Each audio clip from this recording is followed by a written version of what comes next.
আহা কি সুন্দর দেখাচ্ছে আমার বউটা, কি গুলু গুলু সন্তা মনটা। বলি বাবু আমার গুলু গুলু বউটা, দেখি দেখি একটু আদর করে দিই। বলি বলি সামনাসামনি তো আর কখনো আদর করতে পারলাম না ভালোভাবে। মন সুখ করে যে নিজের বউকে আদর করব সেই কপালটাও ভগবান দেয়নি। কি করবো, ফটোতেই আদর করি। হায় রে কপাল।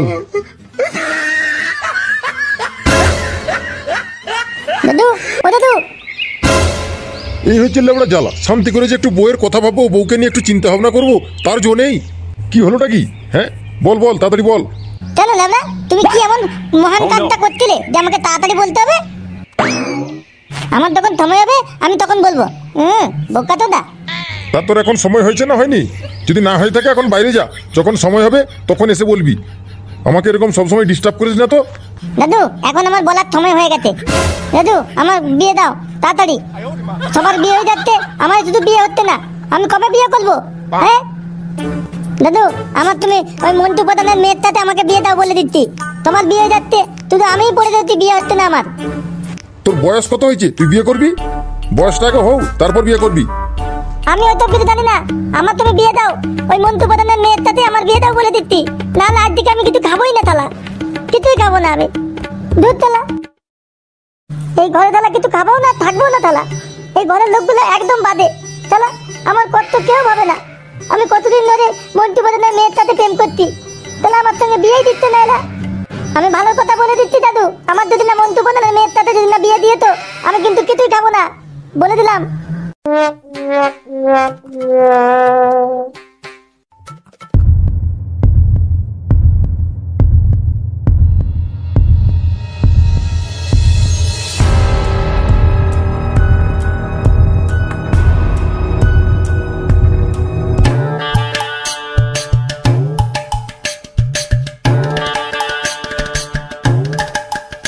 কিরে ফেলু, তুই পার্কে কি করছিস?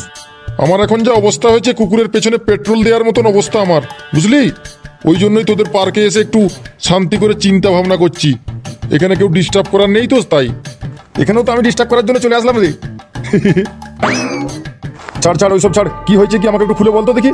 তুই তো পার্কে তো আসিস না, আজকে হঠাৎ করে পার্কে এসে এখানে বসে মন খারাপ করে ভাবছিস, কি এত ভাবছিস? কি হয়েছে নাকি আমাকে খুলে বল।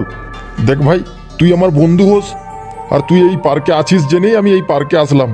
জানি তোর সাথে হয়তো দেখা হবে, ভগবান যদি দেখা করাই তাহলে হয়তো তোর সাথে একটু মনের কথাগুলো শেয়ার করতে পারবো, সেই জন্যই আসলাম, বুঝলি? ফুটুটা এমন একটা বায়না করে বসলো সকাল সকাল, এর হাত থেকে যে আমি কিভাবে উদ্ধার পাবো সেটাই আমি খুঁজে পাচ্ছি না, বুঝলি? সালা এক ফোঁটা একটা ছেলে, এখন ওর বিয়ের ভূত মাথায় চেপে গেছে। কে যে ঢোকাচ্ছে এর মাথায় এইসব ভগবান জানে। সকাল সকাল এসে বলছে মন্টু প্রধানের মেয়ের সাথে নাকি ওকে বিয়ে দিতে হবে, না হলে ও ঘরে কিছু খাবেও না আর বাড়িতেও নাকি থাকবে না। তাহলে এখন আমি কি করি বলতো? এত বাজারে মেয়ে থাকতে ওই মন্টু প্রধানের মেয়েকেই ফুটুর ভালো লাগলো। সে মানে খাল কেটে তো কুমির আনার মতন কেস রে। সে যাই হোক, তোকে কিন্তু একটা উপকার আমি করে দিতে পারি। কি উপকার রে ভাই? বল তাহলে, একবার শুনেই দেখি তোর উপকারটা আমার কাজে লাগে কিনা।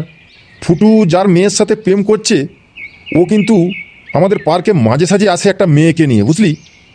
ওর বউ তো তবে ও নয়, অন্য কোনো একটা মেয়েকে নিয়ে কিন্তু আমাদের পার্কে মাঝে সাঝে আসে। মন্টু প্রধান লোকটা তো একটু ওই স্বভাবের রয়েছে।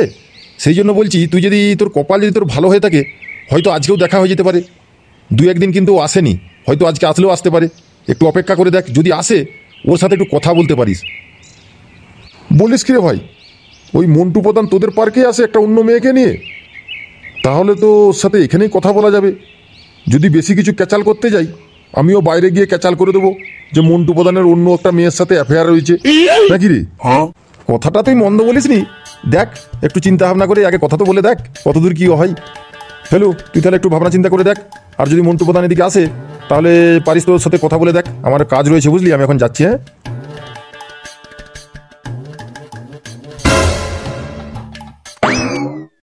এই এই মানে মন্টু। হ্যাঁ বলুন, কি হয়েছে? এই মানে হয়েছেটা কি, মানে আমার নাতি মানে তোমার ওই মেয়ের সাথে একটু মানে ওই ওই মানে ওই মানে বুঝতে পারছো, মানে ওই বুঝতে পারলে? আমার নাম মন্টু প্রধান, ঠিক আছে? মানে ওই হেই হুই হুট হট ধুপ ধাপ হেই হুই, মানে কিছু বুঝতে পারলে? যদি আপনি বুঝে গিয়ে থাকেন তাহলে আমি আসি।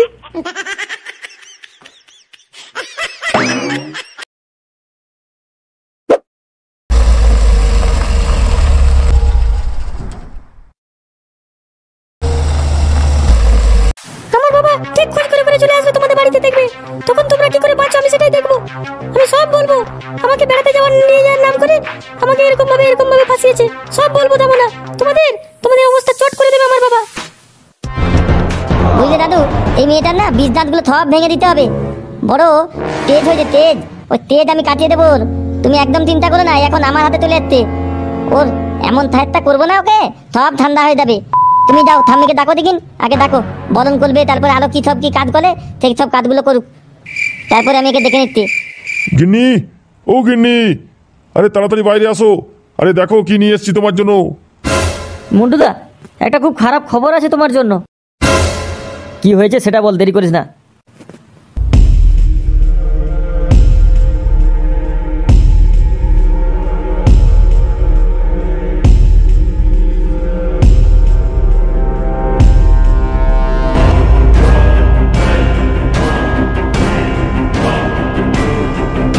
এই কাজটা কে করেছে সেটা আমি ভালো রকম বুঝতে পারছি। তুই আর দেরি করিস না, যা সোনটাকে ডেকে নিয়ে তুই আয়, ঠিক আছে? আমি ওই বটতলার মোড়ে দাঁড়াচ্ছি, বুঝলি? ঠিক আছে দাদা, আমি সোনটাকে ডেকে নিয়ে বটতলার মোড়ে আসছি, তুমি চলো আমি আসছি। কি হলো গিন্নি, তুমি কি ওই দরজার সামনে দাঁড়িয়ে থাকবে না বরণ ডালার কিছু সাজাবে? তোমাকে তো সবটা খুলে বললাম। তোমাদের যেমন কর্ম তেমন ফল তোমাদেরকে ভোগ করতেই হবে। তুমি বুড়ো বয়সে তোমার কি ছুড়ো সং লেগেছে? ছুড়ো সং, হ্যাঁ? তোমার বাঁদরা মোটা আমি কাটাবই। আমি এমনি দরজার সামনে দাঁড়িয়ে নেই। তোমরা থাকো এইভাবেই, সন্ধে পর্যন্ত এখানে দাঁড়িয়ে থাকো। যদি দেখি সন্ধ্যের আগে পর্যন্ত কোনো কিছু লাভড়া না হয়, তারপর তোমাদেরকে বাড়ির ভেতরে ঢুকতে দেবো। তার আগে তোমাদেরকে বাড়ির ভেতরে ঢুকতে দেবো না, বলে দিলাম। আমি এইখানে দাঁড়িয়ে থাকবো। আরে ও গিন্নি, তুমি এসব কি বলতে বকছো? আরে তোমার নাতি, তোমার নাত বউ, এদেরকে বাড়ির ভেতরে ঢুকতে দেবে না? আরে মন্টু প্রধান যদি খোঁজ করে করে চলে আসে না, আবার যদি আমাদেরকে ফাঁকে দেখতে পেয়ে যায়, তাহলে তো তোমাকে কালকে সাদা শাড়ি পরতে হবে। তোমার মতন মানুষের সঙ্গে থাকার চেয়ে সাদা শাড়ি পরে থাকা অনেক ভালো। ওই তো ছেঁড়া ফাটা একটা রঙিন শাড়ি দিয়েছো, 3 বছর ধরে এই শাড়িটাই আমি পরে যাচ্ছি। আর দিয়েছো কোনো শাড়ি, তার থেকে ভালো আমি সাদা শাড়ি পরে থাকবো। ও দাম্মি, কেন মন করতো আমাদের সাথে? আরে আমাদেরকে তুমি বরণ করবে, বাড়িতে ঢুকে দেবে না? না, তোদের জন্য আমি কিচ্ছু করবো না। তোরা থাক এখানে দাঁড়িয়ে। আমি তো বললাম সন্ধ্যে পর্যন্ত এখানে দাঁড়িয়ে থাক। তারপর যদি দেখি কোনো গন্ডগোল না হয়, তখন আমি তোদেরকে বাড়ির ভেতর ঢুকতে দেবো। তার আগে নয়। আমার ত্রিসীমানায় কোনো গন্ডগোল আসতে দেবো না। আমার বাড়ির ভেতরে তো দূরের কথা। আর তোদের যদি এতই থাকার ইচ্ছা হয়, তোর দাদুর কাছার তলায় ঢুকে যা।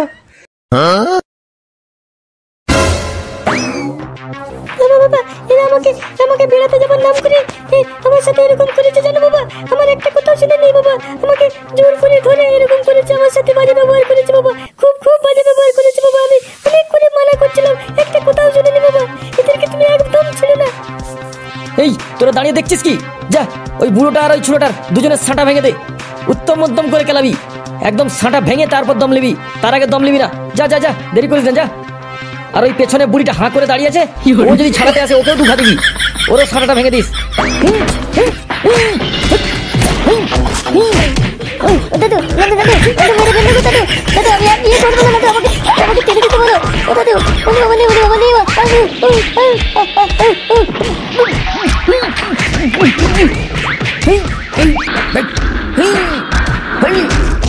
আমাকে মারো, আমাকে মারো, আমার দাদু ভাইকে মেরো না, আমার দাদু ভাইকে ছেড়ে দাও, ছেড়ে দাও। আরে ওই ছোট ছেলে লেগে যাবে কোথাও, আমার দাদু ভাইকে ছেড়ে দাও। শালা কাউকে ছাড়বি না, ছাটাগুলোকে এমন ভাবে ভাঙ যেন 1 মাস ব্যথা থাকে।